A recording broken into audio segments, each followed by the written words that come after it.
Book 2, the book of the traveler of the worlds, Canto 13, in the self of mind. Ashwapati travels into the inner realms and higher realms of consciousness. So Canto 13 is in the self of mind. So self is with a capital S and mind is a capital M. So the self of mind is where now enters from the heavens of the ideal. At last there came a bare indifferent sky, where silence listened to the cosmic voice, but answered nothing to a million calls.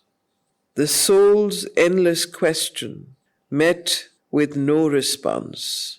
So he came into this plane of bare, indifferent sky, where silence listened to the cosmic voice, the voices of the cosmos, but did not answer to the million calls that came. And the soul's endless question met with no response. It begins with this. An abrupt conclusion ended eager hopes. A deep cessation in a mighty calm. A finished line on the last page of thought, and a margin and a blank of wordless peace. There paused the climbing hierarchy of worlds.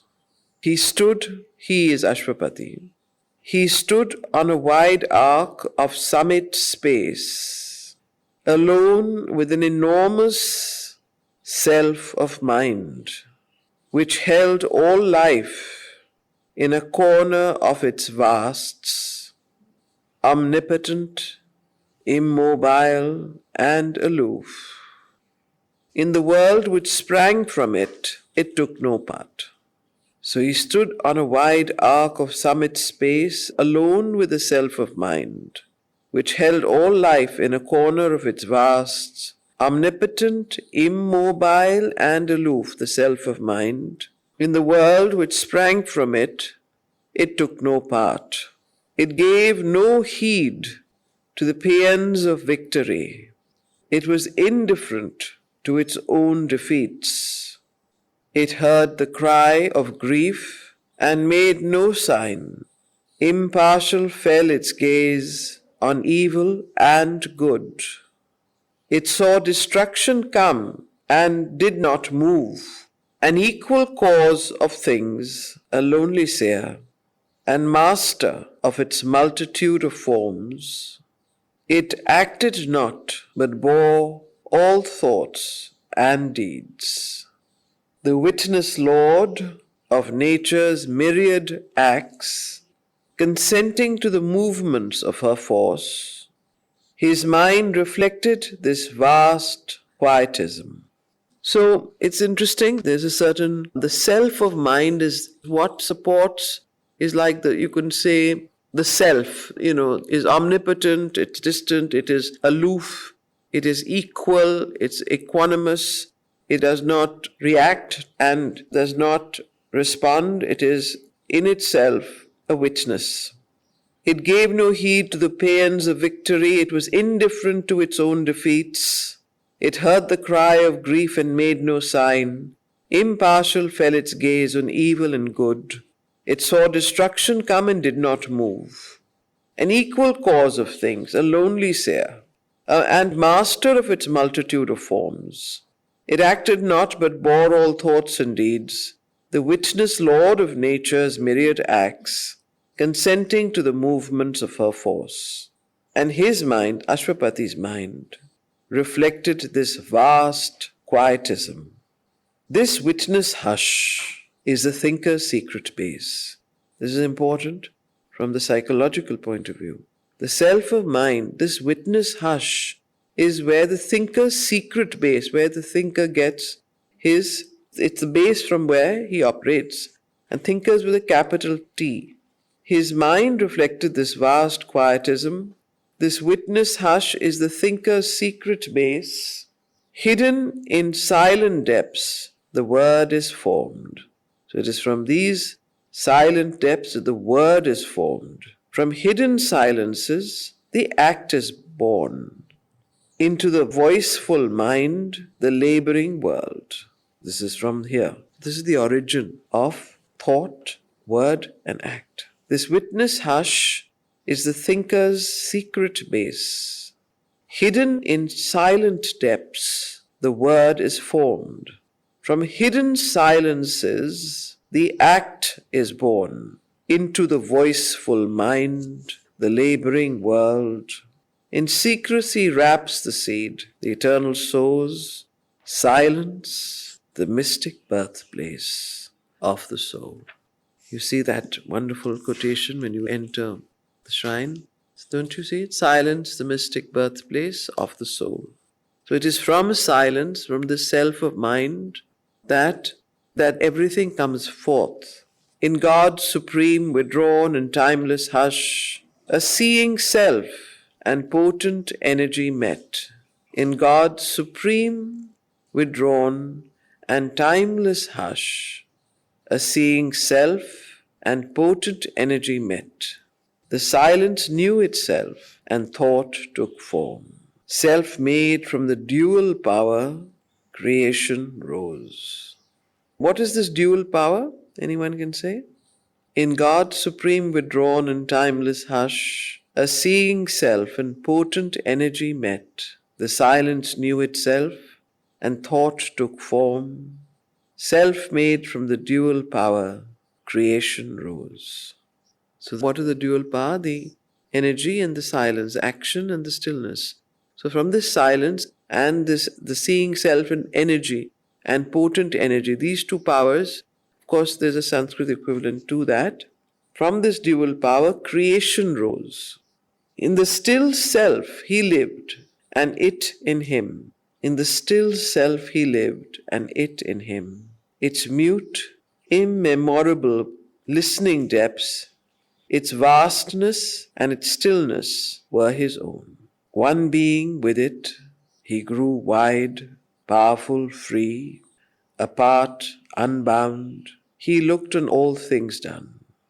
So in the still self he lived, Ashwapati.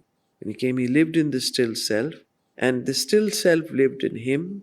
Its mute, immemorable listening depths, its vastness and its stillness were his own. One being with it, he grew wide, powerful, free. Apart, unbound, he looked on all things done, as one who builds his own imagined scenes and loses not himself in what he sees. Spectator of a drama self-conceived, he looked on the world and watched its motive thoughts with the burden of luminous prophecy in their eyes. Its forces, with their feet of wind and fire, arisen from the dumbness in his soul. All now he seemed to understand and know. Desire came not, nor any gust of will.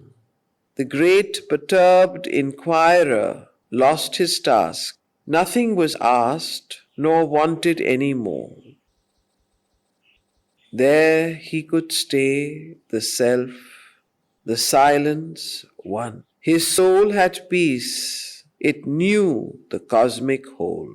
So in this plane, in this state, Ashwapati could have stayed. There he could stay, the self, the silence, one.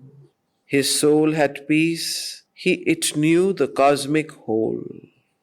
Then suddenly a luminous finger fell on all things seen or touched or heard or felt, and showed his mind that nothing could be known. That must be reached from which all knowledge comes. So suddenly a luminous finger fell on all things, seen, touched, heard or felt, and showed Ashwapati's mind that nothing could be known, and that must be reached from which all knowledge comes. Until that is reached from which all knowledge emanates. The skeptic ray disrupted all that seems. So this luminous finger, which he calls now the skeptic ray, this light, this luminosity that fell, disrupted all that seems and smote at the very roots of thought and sense. In a universe of nascience, they have grown, aspiring towards a superconscient sun. Playing in shine and rain from heavenlier skies, they never can win however high their reach, or overpass however keen their probe. A doubt corroded even the means to think. Distrust was thrown upon mind's instruments, all that it takes for reality's shining coin. Proved fact, fixed inference, deduction clear, firm theory, assured significance, appeared as frauds upon time's credit bank, or assets valueless in truth's treasury. So this skeptic ray disrupted all that seemed absolutely at peace, omnipotent, and known, and then smote at the very root of thought and sense. In a universe of nascience they have grown, aspiring toward superconscient sun, playing in shine and rain from heavenlier skies. They never can win, however high their reach. Who is they? Thought and sense. Thought and sense, the instruments of outer knowledge. Sorry? Thought and sense. Yes, thought and sense, which is the smaller t and the smaller s, because they're not the higher knowledge, they're not thought. These are the manifestations from the lower plane. So you see, he was in this plane where he was in the self and in the silent, and suddenly a luminous finger fell on all things seen or known, and then showed his mind that nothing can be known. That must be reached from which all knowledge comes. That must be reached. The skeptic ray disrupted all that seems and smote at the very roots. And smote means at the very roots of thought and sense. So smote means it struck, yeah. At the very roots, there's a burning, the ray. At the very roots of thought and sense. In a universe of nascience, they have grown. Who have grown? Thought and sense. Aspiring towards a superconscient sun.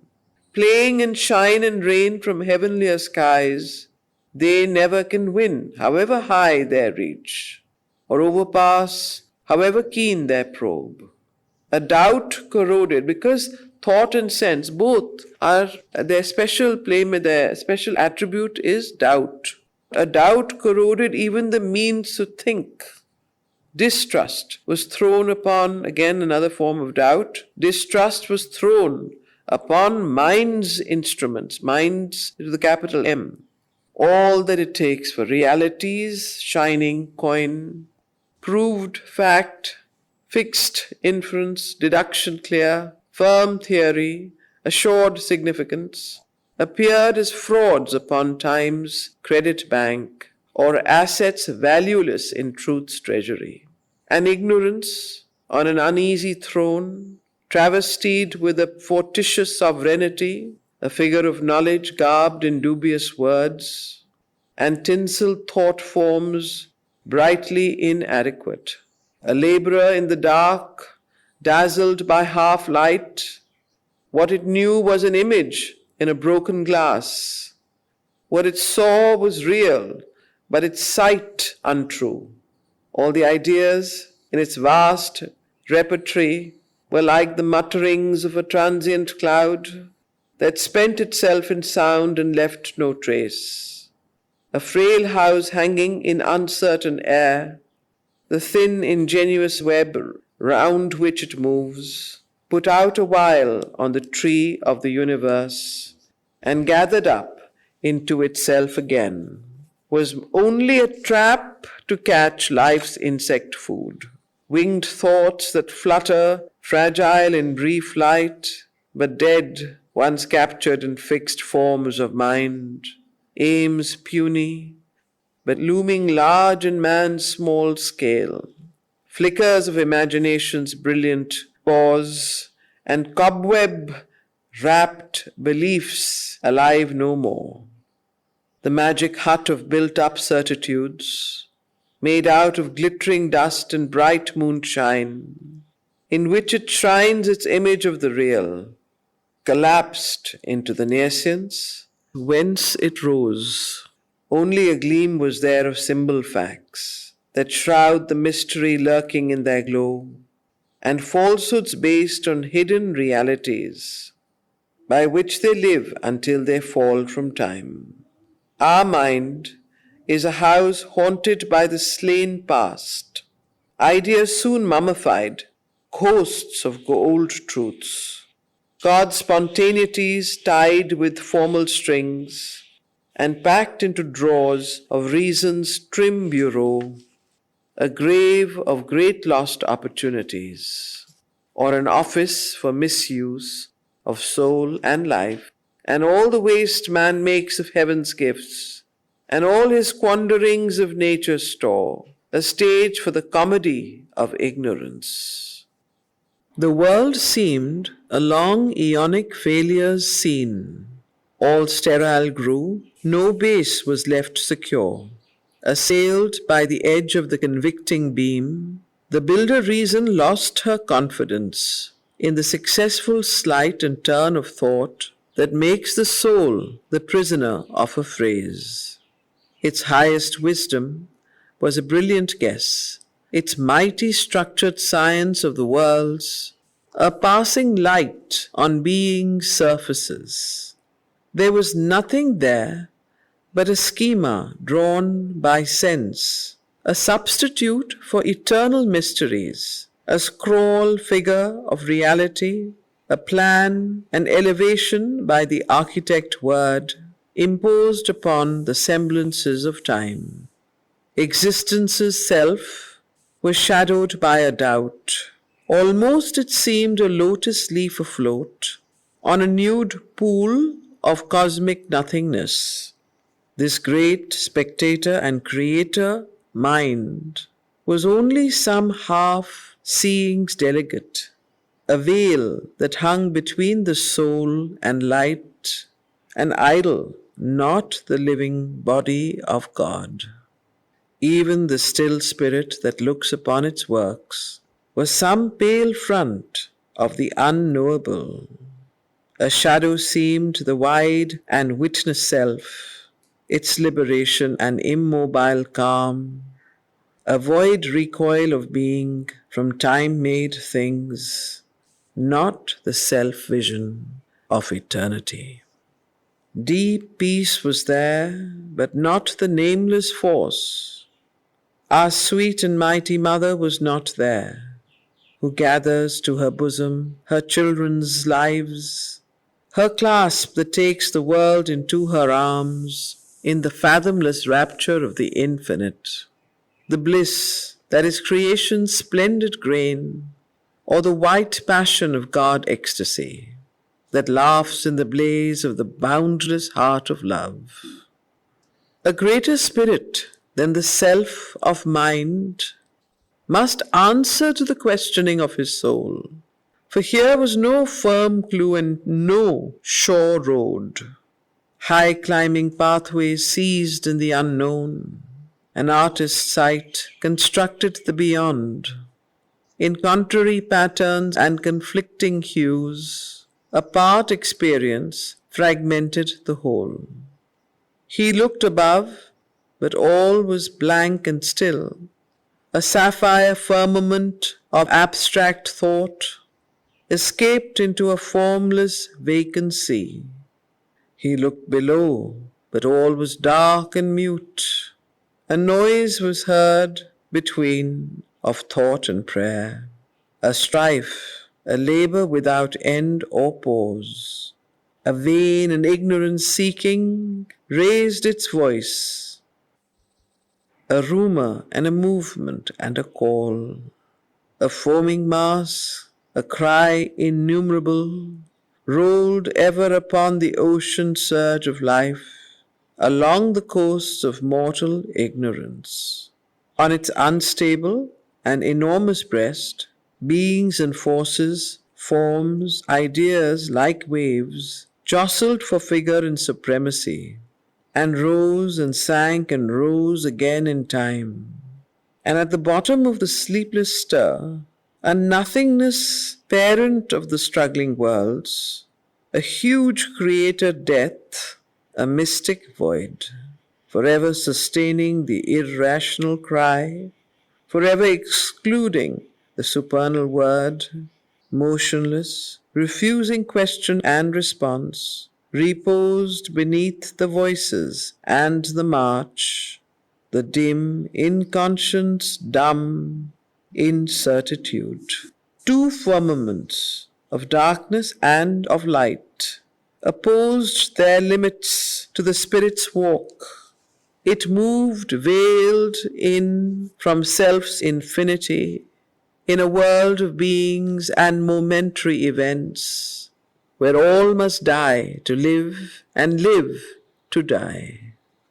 Immortal by renewed mortality, it wandered in the spiral of its acts, or ran around the cycles of its thought, yet was no more than its original self, and knew no more than when it first began. To be was a prison, extinction the escape. End of Canto 13. So, this was, of course, a huge created death, a mystic void, forever sustaining their irrational cry, forever excluding the supernal word, so on, oppose their limits, the spirit's walk. So, while Ashwapati was trying to walk, this darkness from the death, the huge created death, was there opposing his spirit's walk. And, this darkness is something that the only escape from it was into the either to be in that prison or the extinction, the escape into what is called the nirvanic world. So now from this plane, Ashwapati travels to the next plane, which is called Canto 14, the world soul.